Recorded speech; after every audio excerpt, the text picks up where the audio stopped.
Welcome to the Mark Attwood Show, Adventures in a Cosmic Suit. Before I start, remember, Linktree link near the video. That's where my email list, most important way of keeping in touch with me, if you don't mind. And I don't spam, so it's all good. So, how have they pulled this off? What have they done? How have they? Part of the spell that they've put on people is fascinating, and we're all unpicking it. One part of, I think, this whole thing is that I've been saying since the beginning, well, for a number of years actually, that we're in we've got Stockholm Syndrome with the government. I mean, there are people literally dropping dead who who are not putting two and two together. How are they getting away with that? How are they getting away with that? It's our relationship with government is definitely an abusive relationship. So instead of me waffling about it, I thought I'd bring on an expert in narcissism. Hello, Clea. Hello. Thank you for having me. It's a pleasure.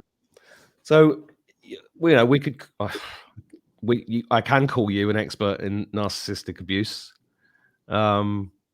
I think everybody's an expert in narcissistic abuse to some degree, even though they might not realize it. I'm not the abuser, just to be clear. I'm not an expert in narcissistically abusing people.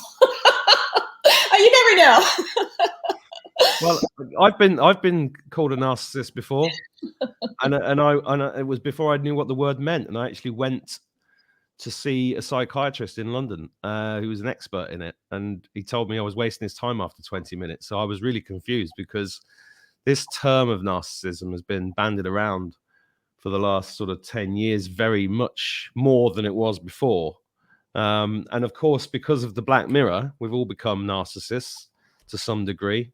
Social media has certainly had a bad effect on kids, especially who've grown up with this, who probably don't know the difference.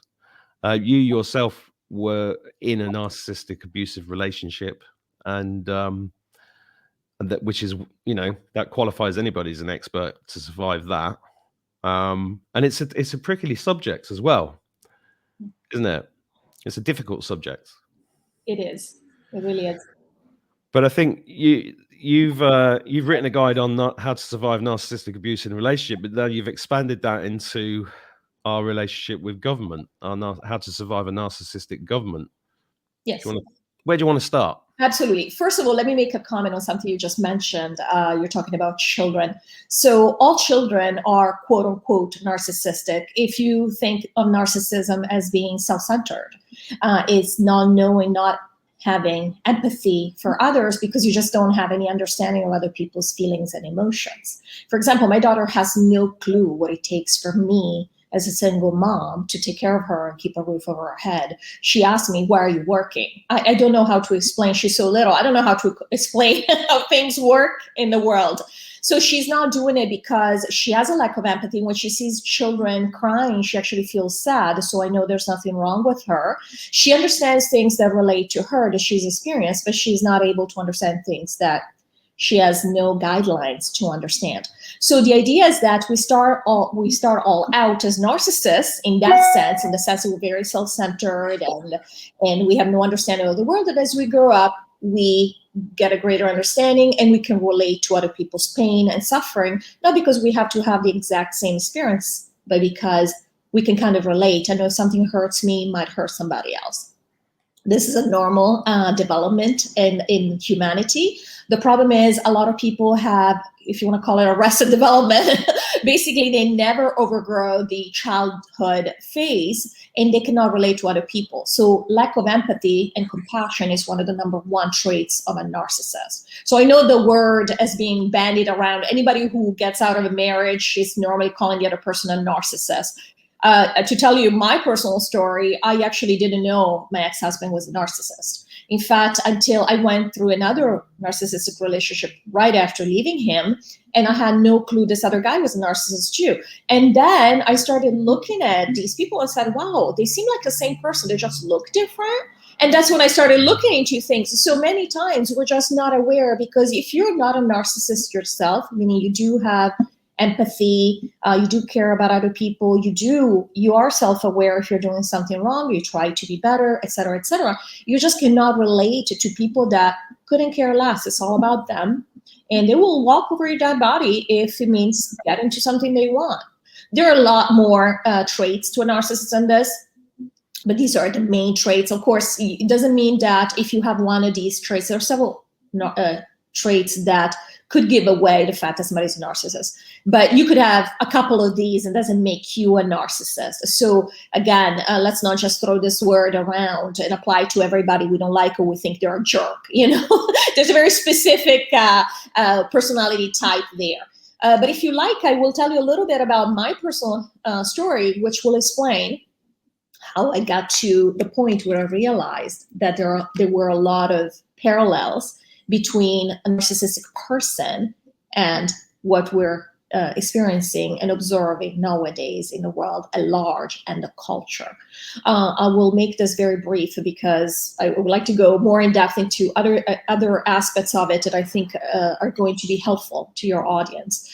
So just very quickly, the night of my 15th wedding anniversary, I found out that my ex-husband had been cheating on me with prostitutes since before we got married. I was 3 months pregnant with a child at the time. We had moved to Thailand. We were living in Thailand. We moved there to have this child via IVF.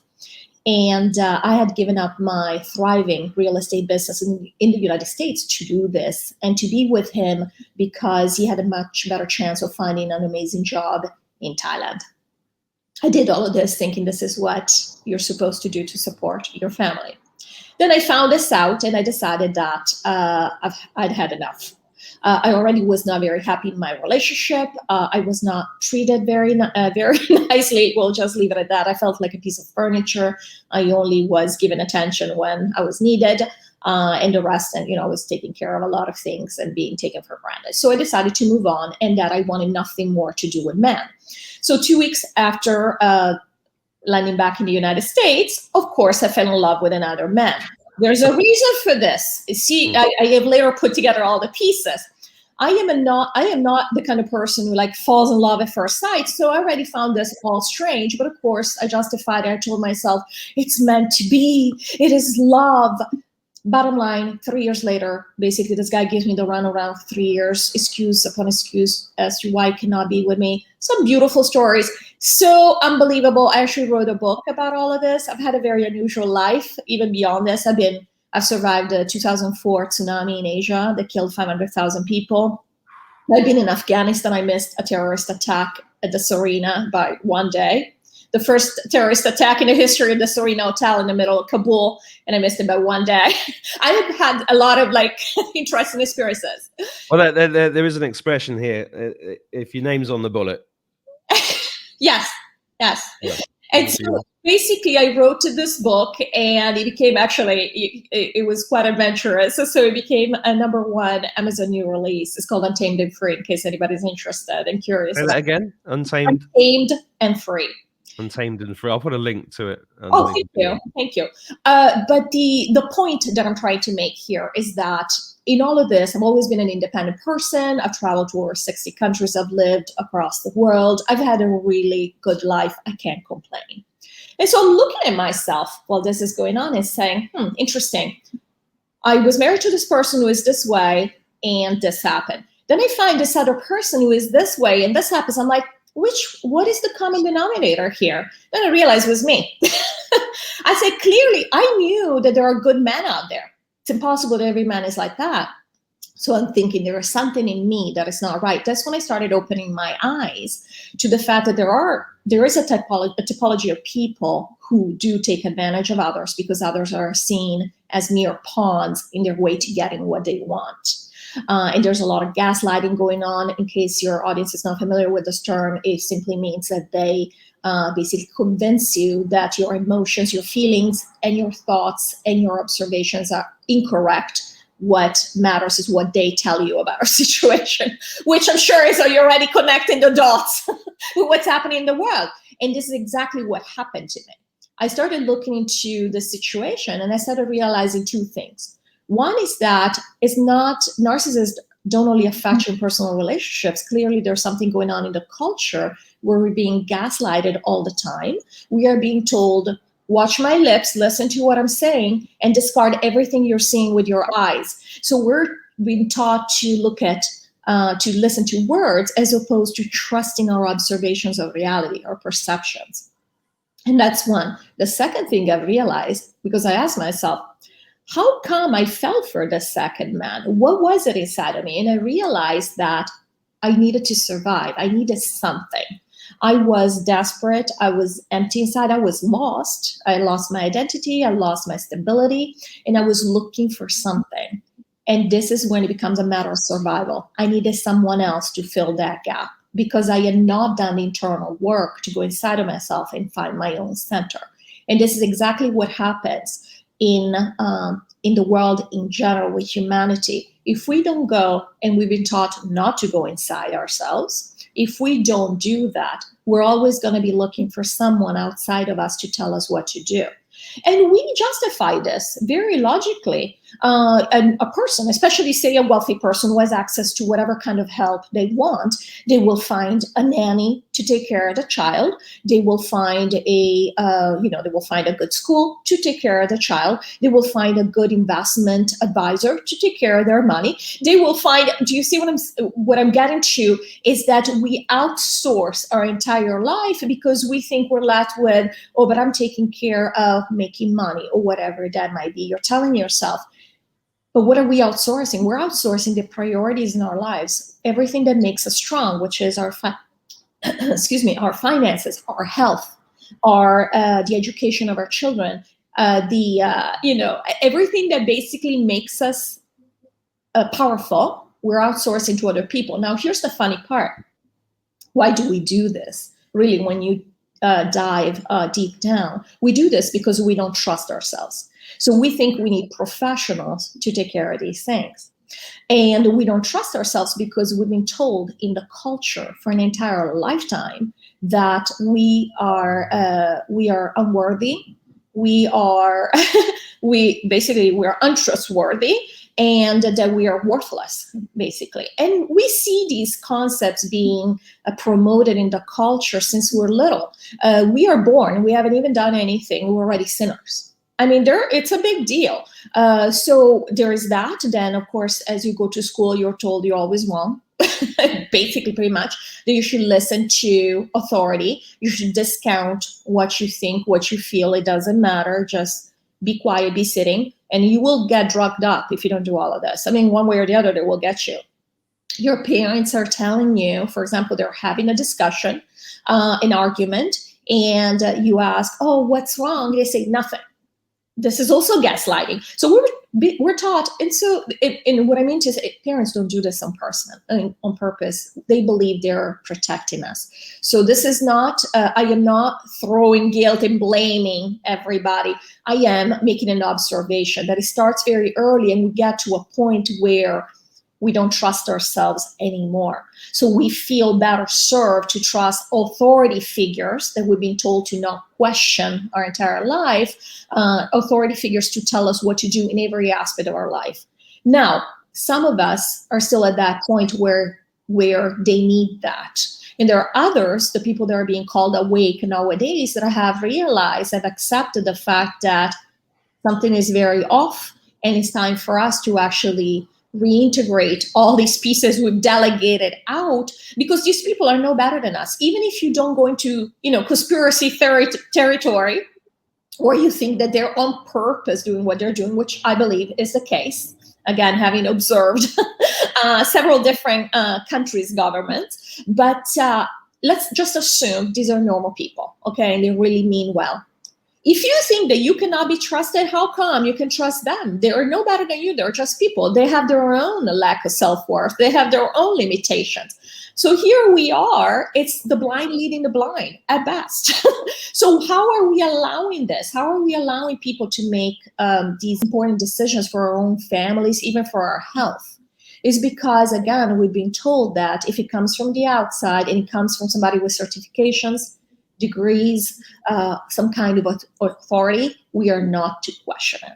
So there's a lot of programming. Consider, not only has been going on historically for eons, but consider in a very practical manner there are billions of dollars spent on our programming every year.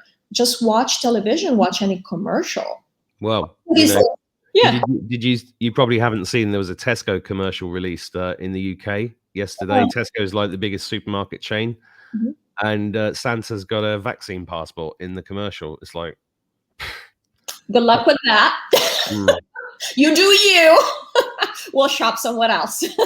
Yes, and that's the other thing. Eventually, we really want to be growing our own food. Even the fact that we have become so dependent on the system that even if there were a snowstorm and you couldn't get to the supermarket for 3 days, there are people who don't even have enough food in their fridge to last 3 days. That makes no sense to me. We completely lost our minds. We are not able to survive on our own anymore. It's quite scary in many ways. So the point of all of this is that once I realized these strong messages in the culture, and I'll just bring up a couple. For example, for women, a very strong one is you're only as good as your looks. Basically, if you look good, you're worthy.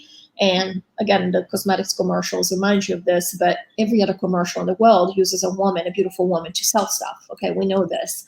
But also, for example, as a woman, you're supposed to martyr yourself. You're supposed to serve others. If you don't serve others, if you don't put everybody else ahead of you, you're worthless, you're a bad person, you're selfish. Okay. And this was very much ingrained in me. Okay. That's why I stayed so long in that marriage. Now for men, it's just as subtle, just as sneaky. You're only as good as your paycheck. How do they tell you that? They tell you you're a provider. It sounds fantastic, and you guys are very protective. Men have this in them, but it's been twisted. Now you're only as good as your paycheck, meaning that if you make tens of thousands of dollars a year, you're because there's a pecking order, right? If you make millions, you're such a better person. Now we know for a fact, and I'm not trying to throw every rich person under the bus here, but in general, you kind of have to let go of a lot of your integrity, compromise your integrity a lot if you're going to be making millions. And this, I'm generalizing, this is not the case, but this is what we've seen. A lot of the people we see on television who are very successful from a financial standpoint, they've had to compromise a lot to get there. We're talking celebrities, and we can go more in depth, but we know what's going on. But that's exactly what we're talking about. They've made a deal with the devil, like literally, for greed, because greed has been, we've been taught that money is the only thing that matters. It's the only thing that makes you worthy of respect. This has also been a message in the culture. And you know very well that money is a very complex topic, because there's nothing wrong with money. Money is an energy that we use on this planet. It's just that it was hijacked a long time ago. Yeah, well, money is a medium of exchange, and I think I'd agree with that if you're talking about billionaires, not necessarily millionaires. Yeah. Because we've been presented with a lot of fake billionaires like Zuckerberg and Bezos, etc., who were all placed there by DARPA, and create this. There's no difference between those guys and winning the lottery. It's just like this dream, this carrot hung in front of everybody. Oh, you too could be 27-year-old billionaire if you were clever enough to invent Facebook. So it's all part of this. It's all part of the mind control, I think. Yeah. I think there's more to it. It's also the idea of telling us that we are worthless. There are only a few people who are really brilliant and ingenious. But as well as I do, if we had been left unprogrammed, we come in as brilliant, genius, creator. Yes, we do. Yeah. And so the truth is, and these are not special, even if they had done what they've done. And again, we're making a lot of assumptions here because this is exactly what you said. They have not. But there are people out there who are brilliant and who are doing great things in the world. Even if that had been the case, there are a few people that are like that. They're not supposed to be outliers. We all have something inside of us that we are ingenious at. It's just we've not been allowed to pursue it. For example, your third grade teacher told you you're a bad artist. You don't know how to draw. All of a sudden, you give up drawing, even though you loved it. That's exactly what my teacher said to me. So I haven't drawn for 40 years because of it. Even though I've actually done a few drawings, and I think, that's quite good. But inside, I'm like, no, you're no good at drawing. Don't show anybody. We carry these messages inside of us, and this is the problem. This is exactly the problem I want to discuss. It's not just about the narcissists. We can point fingers and say, he's a bad person, he's doing this, he's doing that, and that's fine. The problem is that we still carry the symptoms of abuse inside of us. And until we shake those off and we find again our self-worth, or sense of self-worth, and we truly learn to accept ourselves for who we are and love ourselves, we are not healed. So it's taken me many years after these two experiences to heal myself, because, as I said, I realized it was me. I was still carrying limiting beliefs that had become blind spots, and on autopilot, they were guiding my life in the wrong direction. Yeah, so it's like we've all been trained to be codependent. Yes. And this concept of codependency, I think I first came across 10 years ago. I didn't understand it because I was completely codependent. I was in a codependent relationship with, at the time, and it's been really hard to get through that for me personally. And I've known a lot of other people who've had similar things. I mean, one of the interesting things about the last 2 years is there's been a huge amount of relationship and marriage breakups, which is all part of this healing process, because unless we heal on an individual level, we can't move into the new earth. We can't go anywhere. We have the ascension process is all about your personal healing journey. But it's not to say that it's your fault, because you're not a victim, because what about the spiritual aspects of this? Because one thing I've realized over the years is that everybody's been demonically possessed or infected with AI, black goo, whatever you want to call it. Everybody. So, and I think this is one of the things that's holding men down at the moment, is that their shame and guilt over their past and their behaviors. Because I think a lot of people are waking up to the fact that they've not acted necessarily out of their I think a lot of people say and do things and then regret it and think, that wasn't me. Why did I do that? And in a lot of cases, I think it wasn't them. It's literally this world that we've all been born into that allows that kind of creates that behavior by finding the weak point inside somebody in order to make them do something, in order to perpetuate. It's kind of like it's the police system of this farm that we've all been brought up in. And now we're breaking through that, which is why I think what you're doing is so important, because it's kind of like a time of forgiveness for ourselves first. And that, I think, is a very difficult thing for men in particular to do. I know that I found it extremely difficult, even though I've been getting that message for years now. Mm-hmm. And I still think, oh God, how do I forgive myself for saying that, doing that, etc. But we have to get to that point. And also, if you feel like that you're a victim of somebody's behavior, forgiving yourself for allowing that to happen is also, it's not as easy as it's easy to say, isn't it? It's very easy to say. Now, interestingly, it's the third step of my 3-step process, because in a way it's the most difficult. First of all, you cannot give forgiveness to anyone if you don't forgive yourself, for the simple reason you cannot give what you don't have.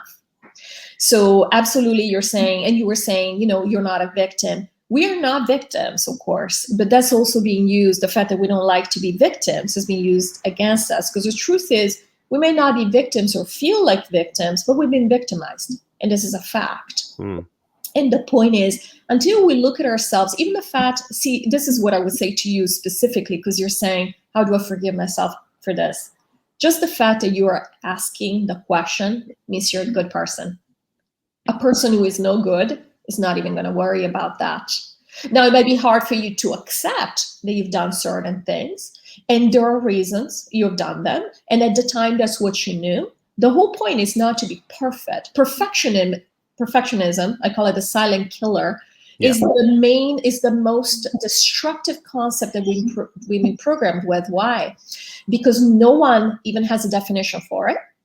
So it's unattainable. It's an unattainable utopic ideal, which means you will always fail from the beginning, from the get-go. You already failed. You're a failure. So now you have this sense of existential failure, which of course causes you to feel guilt and shame, because you can never measure up. You're already losing. You haven't even started a race. You're already losing. You're already behind. And that's being used against us. So let's look at the facts. The facts are very, very simple. Neither you nor I have killed anybody. So you know what? Everything else we've done is all right. It's the past. That's what we knew at the time. Let's move on. The point is to accept ourselves, light and dark. There is no perfection. No one is perfect. Well, I wrote a poem when I was 19, a 7-word poem, and it was called "There Is Nothing." Well, it wasn't called. This is the poem. There is nothing so perfect as imperfection. Yes. So I knew this a long time ago, and a lot of my the plays that I wrote were full of stuff about accepting people, because when we fall in love with anybody, and I don't just mean like marriage, sexual relationships, I mean friendships and everything, if we recognize that there's an element of them that could bite us on the bum in the future, then we should accept that at the beginning of the relationship and not try to change it and not try to ignore it, because if it does eventually bite you on the bum, then you have to accept it. And I learned this the hard way, because my best friend attacked me in a takeaway one night and bashed me over the head, and I was lying on the floor and he kicked me in the face until I was unconscious, and I woke up in a pile of my own blood, and I was in hospital, and I was out here for like weeks, and all my friends were saying, "You got to report him to the police." And I was like, no, I knew this could happen. He'd had a very rough childhood, and he was taking it. I was the battering ram because I was the person who was closest to him. And he came round my house eventually after about 3 or 4 weeks, and I just forgave him. And I put that into a play, and felt very strongly that was the right thing to do at the time. And I think that's, how do we do? But when people go through the awakening process and they realize what's actually been done to us as a race, it's been said many, many, many times that there are certain people awake already who've been awake for quite a while, and some people have just woken up in the last few months. But when the masses wake up, this everybody's talking about the same thing. They're going to go through all this trauma, and they're going to need healers. It's all about healing, right? How do you think that's going to be possible? I have a little bit of an unusual take on this, because I hear what's being told, on the street about this process. Everybody's going to wake up. I disagree with this. I don't expect everybody will wake up. For a lot of people, it's terrifying, the idea of accepting the fact that we've been living a lie. And that's why it's a matter of survival. A lot of people might ask, how come you stay in a relationship with a narcissist for 20 years, for example? Survival. You're not stupid. I asked myself, I said, why am I so stupid? How could I be so stupid? But it's not stupidity, is it? You could be a perfectly brilliant person out there in the world, but you do things that are foolish. Why? Because it's survival. You think that if you just give in a little more, if you just bend this way a little more, if you just compromise a little more, things are going to be okay and you can take it. So this actually happens to a lot of strong people specifically. It's not even that you're weak, it's that you're strong. You think you can take it. I'm a strong person. I thought, I can take it. It's okay. It's all right. And it's not okay. So the reason I say this, a lot of people, especially strong people, were being served by the system. People were doing quite well in it. Or people that feel so poorly about the human race and themselves that they need somebody to tell them what to do. They're not going to wake up. A lot of these people are just going to leave. Okay. And there is free will on this planet. They should be allowed to leave. It doesn't mean it's going to be fun. We're going to lose a lot of friends. I know. I cried plenty of nights thinking of people, some of my friends who have made some really foolish choices, but I understand. And it is their free choice. For the rest of us which I'm guessing at this point is about 50%. So I'm actually more optimistic than most in this sense. I think we're already probably around 50%. We are going to move forward. We're going to have to rebuild. So a lot of people are still talking. It's okay to get information about what's going on, but the truth is we must focus on rebuilding. And part of rebuilding is reclaiming our sovereignty or becoming sovereign for the first time in our lives. And that includes things like homeschooling, orgasmic birthing, as you say, taking back our health, our finances. But before any of these things, which are necessary, which are sufficient to make you sovereign from an external point of view, you must do the healing, the self-healing, which is the necessary step. The first thing I wrote down when you started talking was emotional sovereignty. Yes, absolutely. And that I'm a big sovereignty is the key to all of this, but emotional sovereignty possibly the hardest one. Absolutely, because until you heal yourself, we carry the chains of the abuse with us. And anybody who's been in repeat narcissistic or unhappy relationships knows this. If you don't heal yourself, you will repeat the same patterns, because our external reality is only a mirror, a reflection of what we have inside of us. If we feel unworthy of love, we're not going to find love in people. After healing myself, I found a boyfriend. I have a boyfriend now. I did not know that men could be this nice. I didn't. Today's my birthday, and not only took me to school. Thank you. Not only, it's a great way to start a year having this interview with you. And I found roses on my table, and I found treats for my cats, just little things. And it's what you were saying. We accept each other. We look at ourselves. We know we make mistakes. We don't blame people outside of us. It's about, again, growing up and becoming sovereign. And just so you know, I might have a cat crash this, because my cats love. Cats are welcome on this show. I'm glad. You know me, I put cats everywhere. You're lucky I don't have a cat filter on my face. This has been done on Zoom. I don't know if you've heard about this. There are people who don't know how to use Zoom and have all kinds of filters going. It's quite funny. But that's, here's the thing. We are supposed to have fun. This is not supposed to be dreadful. It's supposed to be fun. But what I was going to say is about the external reality. I'll give a very precise example of what we're going through right now, that's showing you how our internal reality reflects to the outside. Everyone is concerned and very upset. Everyone is awake about the censorship. You know this. Being on YouTube, you know this. Well, where does the censorship come from? What do we do to ourselves as victims? And I say victims, but we've been victimized, so I use this word as an equivalent. We censor ourselves. We don't speak up. We don't stand up. We give away our power. There is a reason we're seeing censorship coming up so strong, because this is what we've been doing as humanity, as a collective. I always say the narcissist gaslights us, but then we go on to gaslight ourselves. And we tell ourselves, oh no, I'm sure I'm wrong about this. Oh, I'm going to discard my own thoughts and emotions about this. Why is that? Because we become our own prison guards. Well, I came up with a phrase a few years ago, self-slaughtering sheep. Now, I don't mean that in a derogatory sense about people that are following what the government says. I mean that people just follow other people. And I was at a party recently when somebody was questioning what I was doing. And they were saying, well, people are going to ask why you're doing it. And I said, what do you, I literally didn't understand what he meant. I went, what do you mean? Why am I doing it? Why am I doing it? It's because billions of kids have been murdered and I don't want to live in that world. And he just didn't. And then I realized he doesn't understand that. Mm-hmm. He's coming from a point of view of like, who do you think you are going on YouTube? And this is the thing with the narcissism. I've been a public speaker for a long time. I've been an actor, a stand-up comic. Must be a narcissist, that's the, and always having that leveled at me. And it's like, you're not allowed to be successful. You're not allowed to have an opinion. You're not allowed to do shows like this because, why are you doing it? People are going to ask why. And then these little seeds of doubt come in. And then I go through moments of doubt and I go, why am I doing this? And I have to keep recalibrating and going, well, I know that I'm doing it because I want to help. And when I started this channel, for example, the only thing that kept me doing it was the feedback I was getting from people, the emails I got from people, because I'd often sit there with my head between my legs going, how is this going to help?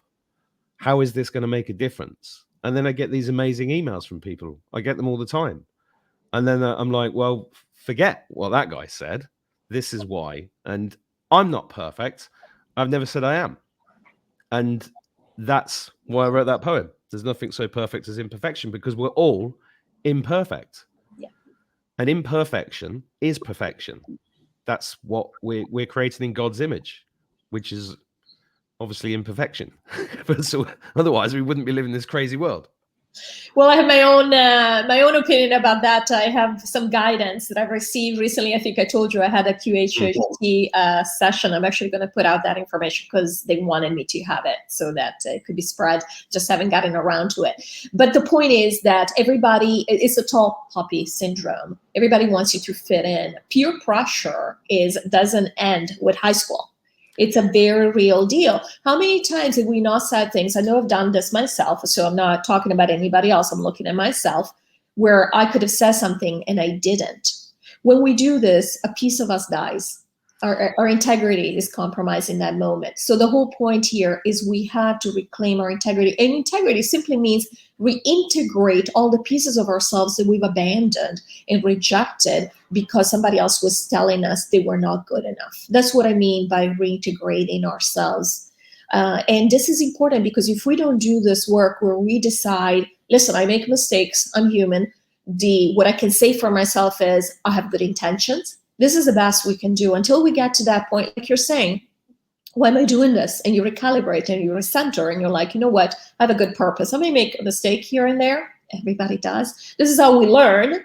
A mistake is simply you're trying something, it didn't go the way you wanted it. If the intention was good, it just didn't go that way. So we redirect. It's really very simple. We've been taught since school that if you make a mistake, you're an idiot. You get the dunce cap. You're like, but how are you going to learn? I will never forget, and I don't know the exact quote, so I might be paraphrasing here, when I think it was Edison who invented, or was said, we were told he invented the light bulb or whatever, even I don't even remember. And they said, but you failed 10,000 times. He goes, no, I just found 10,000 ways in which the light bulb doesn't work. Yeah, well, I put up a meme the other day saying you don't fail. If you think you're a failure, you've got to fail better. And that was Samuel Beckett.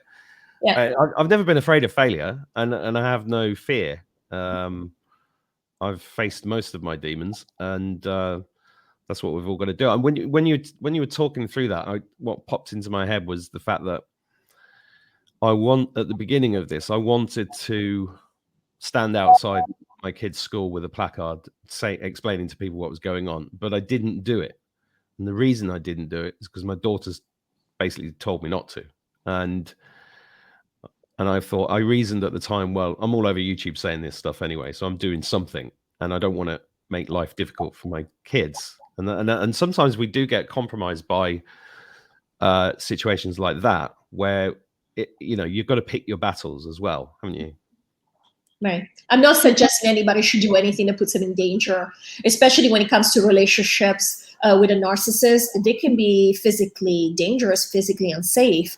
I'm not asking anybody to jump off the bridge or do anything crazy. What I am saying, use your discernment and become stronger inside yourself. And maybe you start with a different area of your life. You strengthen yourself. You learn to love yourself and to forgive yourself. And then as you become stronger, you expand this concept to other areas of your life. We all have to be gentle with ourselves. We've been brainwashed for eons, again, for entire lives at minimum. You can't expect we're going to change overnight. The work I've done has taken me 5 years. And it doesn't mean that I'm perfect now. It just means that I'm aware. I realize when I'm not being true to myself. That's the difference. And so now when I do make decisions, I ask myself, am I wanting to do this because I think is the best way, or am I doing this because I'm getting pressure, or it would be easier, et cetera, et cetera? The point is to ask questions. What we don't do, a lot of people who we call the sheeple, which is not a very kind name, it's very judgmental. And I do actually want to talk about this a little bit later, but a lot of these people that we judge so harshly, the problem is that they don't want to ask the questions because they already know the answers. And they cannot afford to ask the question because the whole world will self-destroy in front of them. Well, it's like you said, it's survival. I remember in 2010, my neighbor in England, really nice guy. We were talking about 9/11, and I said, look, it's so obvious that it wasn't what they said it was. And as I started talking, he literally put his fingers in his ears, started going la da da da da da, and I was like, you're a grown man, what are you doing? And then he saw I stopped talking. I said, "What are you doing?" He said, "I can't hear that." I said, "Why not? Why aren't you interested in the truth?" He said, "Because it would destroy my entire worldview." And I was so shocked that I still talk about it, 12 years later, because I'm still shocked. I still can't understand how anybody could literally. It's painful. It truly is painful. And again, we've been taught that we cannot take care of ourselves, that we cannot handle. So I want to talk very briefly then, because you brought this up, about the five stages of grief. This is important. It's because they are denial, and then there is anger and bargaining, depression, and acceptance. So for us, apologies for the tail. By the way, I've been through all of these many times. Yes, and that's the thing. It doesn't mean that you experience them in order and neatly. You can go back and forth. You experience one or two at the same time even. I've been angry and depressed at the same time. But the point is, a lot of the people that we consider, again, unawake or sleeping or whatever it is, they're in denial, and they're also depressed, for example. And they cannot, they think the reason we go into denial, and we all go through that when there's a major shock to the system, is because our brain cannot survive if it's overwhelmed. And so it shuts down. And in order to preserve ourselves, because our brain is there, our body's there, and it needs to preserve ourselves, we must go into denial because it's so overwhelming that we can't physically survive. So these people are not, again, they're not stupid. They're doing what makes sense to do. And here's what I want to say. When we look at these people, so this is what I wanted to bring up earlier. I have come up with 3 stages or 3 types of people that we're seeing today in the world. In the last 2 years, these have become very obvious. The first group of people is very, very codependent on the government, which means that they don't want to see. Again, they're in denial, and they don't want to know what's going on. Some of them even love the control because it makes them feel like somebody is controlling the chaos that's out there that they feel inside of themselves. And they like to be told what to do. Indeed, they become unofficial law enforcers. So they're the ones who are going to call the police if you're not wearing a mask. They're going to turn you in if the music is too loud, whatever it is, because they feel like their only worth comes from connection with authority, even though they have no authority of their own. The second group of people is the people that we consider in 4D, the people who are aware, they've accepted that the system is abusive, that the system is corrupt, and that it's not for our own good. And they feel like if only someone nicer, they have a bit of a savior concept. If only someone nicer was in charge, telling them what to do, fixing the system, everything would be great. They could go back to focusing on the things they like to do, watching sports, worrying about making a paycheck, whatever it is. You can focus on your family because everything else is being taken care of. Well, you just described the 2-party political system perfectly. That's correct. Yep. And then we have the 5D, what I call the 5D people, the third group of people. These are the people who realize we have supported the system. We are the system. These people are like us. The people who become politicians, I can go out tomorrow and become a politician. It doesn't make me a different person. It makes me someone who believes in the system, okay? So this is all us. We're all helping, I call it aiding and abetting the system. We have all done this. Until we take our power back and heal ourselves, we've all had instances when we haven't spoken up, like you were saying, for whatever reason. There is no judgment here. We've all done this, okay? But now this last group of people is at the point where they're like, all right, let's rebuild this, which doesn't mean we replace the people. When I had the second narcissist in my life, I was simply replacing my husband, my ex-husband. I didn't do any better because I hadn't healed myself. I still carried the same limiting beliefs that still made me make very poor choices. Until we heal ourselves, we cannot make better choices, which means we're not going to be able to handle a lot of things. The reason I bring this up, even though these are 3 types of people, we've all been at every stage. We've all been in the system where we believe the system was all there was. So we should be compassionate with the people in that group because we were there not that long ago. Well, I just want to say to everybody watching, I did write a poem about 10 months ago that started with the line, "Okay, dear sheeple, you've had your fun, now shit's about to get real." And I do think it was more, It was more comedy for me at the time, but I am regretting calling people things like that these days, because I do have more compassion. I still drive along going, "What the fuck? Get that mask off!" I still do that. We all get angry. You're human. Congratulations, we discovered this. Okay. That's the point that we were making. Both you and I are talking about go back and forth in these stages. We are not perfect. We can only, I've had moments of anger. I'm not going to stand here behaving like I'm enlightened and I'm a saint. I'm not. We do the best we can. That's the whole point of accepting yourself as you are. We have good days and we have bad days. There are bad days that you're like, oh, I hate everything. And then there are days that you're like, well, that wasn't so great. Maybe I wasn't at the highest frequency I could be at. That's all we can do. Yeah. And so you've written a guide to help people through this, right? Yes. And so this guide is based on my discovery process by trial and error for 5 years of what works and what doesn't work in this process, in how to heal ourselves. Basically, I had to go down to really deep down to figure out where this was coming from. Because it's not easy to get rid of blind spots. They're blind for a reason. And that's what we need to get rid of. We basically have to do deprogramming. That's been done for decades on us, on me at least. I'm several decades old, I won't say how old. As I said, it's my birthday today. So I can look back and say, wow, there has been a lot of cultural programming that I have been absorbing. So I've written this book based on this perspective, which is we all go through certain programming. How do you deprogram yourself? It's a matter of centering yourself. So there are 3 steps.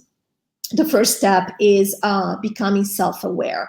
This goes beyond an awareness and acceptance of the external reality. This goes into who you are, and it takes the success key here is radical honesty. Now, we were just talking about this. A lot of people don't like the truth. They don't want the truth. I myself was able to do this work because I will take the truth above anything else. It could be hard, but I want the truth because at least I can fix stuff. Without data, without the truth, there's nothing I can do. So for people who are ready to handle that, and it might make you angry, it might make you depressed, and that's fine. But if that's what you want, that's your intention, you will find it. I have a set of exercises and basically the ways that I have found it. And I know it works with other people because I've had a lot of great feedback on it. I'm very happy about this. The second point is becoming sovereign. And the success key here is radical self-responsibility. If we are not ready to take charge of our lives, nothing will change. If you think somebody else will care more or know more about your life and what's good for you than yourself, there's nothing I can do to help. Because at the end of the day, no one will care about your life and your well-being as much as you do, period. Maybe your parents, maybe. Okay. So the point is realize this and realize that if you don't take care of yourself, nobody else is going to do. And I was going to mention that, again, there are several physical ways in which you become sovereign. And you and I will speak more about this because I do plan on creating actually a masterclass around that and the ways in which we take charge of our own external reality. But again, it's fundamental to do the internal work first. The third and final step has to do with becoming enlightened, is what I call it. And the key to this is radical compassion. Now, it comes to forgiving, but here's the kicker. And I think we already hit on it a few times, but I want to spell it out. Forgiveness, people think forgiving others, especially those who have trespassed against us, is hard. The hardest person to forgive is yourself. Mm-hmm. This is what we're all being challenged with. The fact that, now, I do want to make this this distinction. Forgiving others does not mean that you let them trespass against you again. Sometimes you need distancing. But what it means is that once you've healed yourself and you look at the situation from, 20,000-foot view, you can look back and say, this was for my betterment. I've come out a better person. This was for me, not done to me, but was done for me. And I am the actor, the main actor in my story. I created all of this. That's a distance that allows you to become emotionally centered, where you realize you have been in charge of your life, your entire life. They make you believe that somebody else is in charge of it, but it is your choice to do what other people are telling you to do. So the whole time, you're the one who's allowed certain things to happen in your reality. And this is the problem. A lot of people don't want to hear this. They don't want to say this happened because I made it happen or I let it happen. And I'm not talking about, diseases or anything like this. I am talking about the fact that a lot of the situation we're in, we've allowed to happen. And until we realize and take responsibility for it, we're never going to move forward. Yeah, and I'm seeing a lot of people lose faith at the moment, which is interesting, and a lot of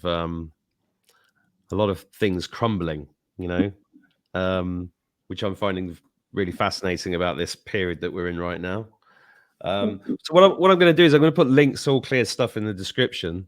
And if any of you engage with Clear, you should come on in a month or so and discuss it deeper. It'd be good to have a roundtable on this because it's actually a fundamental subject, I think, right now. How people struggling to find the way through. And it's although I always talk about the practical things like money, food, health. This emotional side of it is probably my weakest area. It is the hardest. I mean, it's easy to learn, easy quote unquote, to learn how to grow your own food. It's just you get a manual, and again, somebody else is telling you how to do it. So we're used to learning that way. The problem is we get to meet with this process. We get to meet who we are for the first time in our lives. For many of us, we get to look inside and be like, and that there's a darkness in there. There's a darkness for the simple reason you never shed light inside there. And all of a sudden you find out there are a lot of things that you thought you were deciding because you thought about them logically. No, you just did because you didn't know any better or because you were afraid of something. That's what comes up most of the time. There's this fear. There's this existential fear that a lot of us carry. Yeah. Well, I started shadow working a long time ago, and it's just amazing how many shadows there are. They're mostly darkness because that's how the cosmos is created, right? It's mostly dark. We've just been told that the dark is bad. There's nothing bad about the dark. The dark is just a contrast to the light. There's nothing wrong about sadness. We've been told that certain emotions are unacceptable and not socially welcome. So we're taught, for example, to paint smiles on our faces like clowns and walk around pretending that we're happy when we are miserable inside. In fact, even better if you medicate yourself so you can be a little happier, because we're tired of having you around with a long face. Is this really what we want to do to our brothers and sisters who are, it's us, we're all one? Is this how we want to be treated? We think that when we do this to other people, it doesn't come back to us. Well, guess what? At some point, we're not going to be happy, and this is what's going to be expected. When I was depressed, I was really, really sad in a bad spot for several years. I was afraid of telling anybody. I felt radioactive. I didn't even want to be around anybody. And I'm a very social person, so that was adding to my depression, the fact that I isolated myself. But it's because we've been taught, I didn't tell anybody that I was going to divorce. It took me 9 months to tell even my parents because I felt like a failure. And here's the thing, I don't even believe in failure. Where did that come from? I believe the failure is only if you stop. It's almost like you're in the middle of a soccer game. I'm Italian, so I speak about soccer. You're in the middle of a soccer game, you're down 2-1 for the other team. Is that a failure? No, you still have one half to go. How do you know it's a failure? It's only a failure if you stop. If you stop the game at that point, you lost. But if you keep going until you win, guess what? It was a success. See, failure is all relative. This is the problem. A lot of the things we think, these are not our thoughts. These were thoughts that were put into our minds. We never stop to question and investigate, why do I think this? What do I actually think about this? Do I even have an opinion about this? Have I had an experience in my life that tells me this? We just assume other people have done their homework. So if they're telling us this, it must be true. But do you know anybody who's done their homework? I know very few people who've actually thought about stuff. And so we keep going. Again, the blind leading the blind. We keep going, assuming things. You know what happens when you assume, right? We have a saying in the US, I don't know if you have it there. We say when you assume, you're making an ass out of you and out of me. And that's exactly how we're living. We take all these beliefs at face value, we embody them, we incorporate them, and they're based on fluff. I always tell people, if you're afraid, and most people are afraid, if you're afraid, break it down. What are you afraid of? Define it, name it, call it out. Because you will find out that we're afraid of nothing most of the time. There's nothing to be afraid of. There isn't. On my course, I talk about assumption being the mother of all f-ups. And what's interesting, I learned that from a wise, I say wise, he was wise in some ways, but an experienced business mergers and acquisitions guy. And it's amazing how many things that we have assumed that we don't even realize we've assumed. And this is why I talk to people about, and I've been doing this for a long time, asking people why they do the things that they do. Because when you break it down, it's amazing. I mean, I used to get 100 people in a hotel on a Sunday who worked for me and get them all to stand up in front of the rest of the company and explain why they did their job. And it was what a process. And anybody watching this should try that process themselves at home or in front of other people, just to really dig into why you do what you do, because most of us are lying to ourselves. And a lot of that is based on assumption. And it is shadow work in and of itself doing that, because you have to go in. And it's also very revealing and makes life a lot simpler when you actually get to the bottom of why you get up in the morning, why you go to work, why you're in a relationship, why you do. It's a wonderful place to start. But yes. I looked up there and our time was 5555, which I think is a good time to start. It was great. It's great to speak to you, Claire. Very interesting stuff. I'll leave links to everything in the description. Thank you very much for sharing. I do want to say a very quick thing, if you don't mind, about, because I do believe in this message. I do think this is very important, and it's changed my life. I'm actually really, really happy now, even though my life is a lot simpler than it used to be. The reason what I did, because I do believe in spreading this message, is I have written this guide, and I would have given it away for free if I could have. However, because I do have some promotion costs, I have done the very next best thing, which is I've only priced at $9, because I don't want money to become an excuse for not doing this work. I think this is life-changing. Even more, I think this can be world-changing. I think a lot of us, especially a lot of people in your audience, are ready for this. Again, we're not looking in the rear view mirror anymore. We have all the information we need about the system, and now we're doing the work that you're talking about. And it does make life simpler when you're happy. It really does. Well, I'll drink to that, but I'm not drinking at the moment. So I'll go and have a cup of tea. Thank you, Claire. Thanks, everybody, for watching. Take care. Thank you. Bye-bye. Bye-bye, everybody.